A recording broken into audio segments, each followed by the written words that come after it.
What if the Dance of the Dragons looked different, first as a lost 90s anime, then as realistic portraits inspired by the books? Once called the realm's delight, Rhaenyra was the king's chosen heir, proud, wounded, and certain the throne was hers. Her dragon Syrax was golden, powerful, and royal, bound to Rhaenyra's claim and the fate of the Blacks. Daemon was the rogue prince, charming, violent, fearless, and dangerous, a man who lived closer to fire than peace. Caraxes the bloodworm was red, lean, and terrifying, a battle dragon as dangerous as the prince who rode him. Jace was brave, serious, and loyal, a young heir forced to carry the weight of a breaking realm. Vermax was young but strong, the dragon of a prince trying to prove himself before history gave him time. Luke was still a boy, brave but afraid, sent into a storm carrying responsibilities meant for grown men. Arrax was young, pale, and swift, but far too small for the ancient terror waiting above the storm.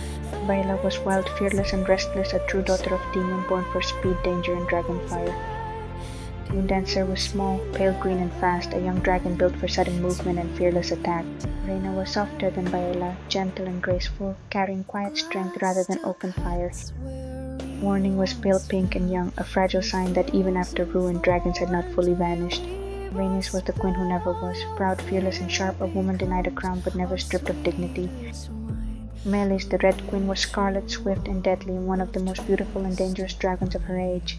Corlys, the Sea Snake, was a legendary explorer, a rich lord, and one of the most ambitious men in Westeros.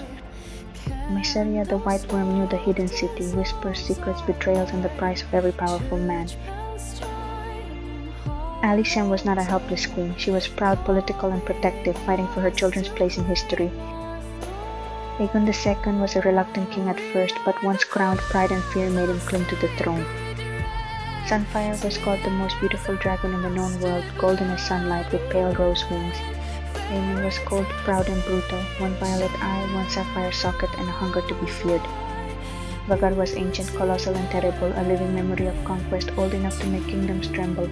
Helaena was gentle, strange, and dreamlike, more innocent than the war around her, a quiet soul among predators. Dreamfyre was pale blue and silver, graceful and old, a dragon that suited Helena's distant, fragile beauty. Otto was a careful statesman, patient and ambitious, shaping kings from council chambers instead of battlefields. Criston Cole was the kingmaker, handsome, skilled, and ruthless, a knight whose pride helped turn a family dispute into war. Larys Strong was quiet, watchful, and unreadable, a master of secrets who understood power better than most lords. Tyland understood gold better than glory, calm and clever, he knew a treasury could decide a war. Viserys wanted peace more than power, a kind king, a loving father, and a ruler who left disaster behind. The Blacks fought for Rhaenyra's claim, blood dragons and old promises burning against the laws of men. The Greens fought for Aegon's crown, fear, ambition, and family loyalty dressed in the color of courtly power. The war ended, the dynasty survived, but the age of dragons began to fade.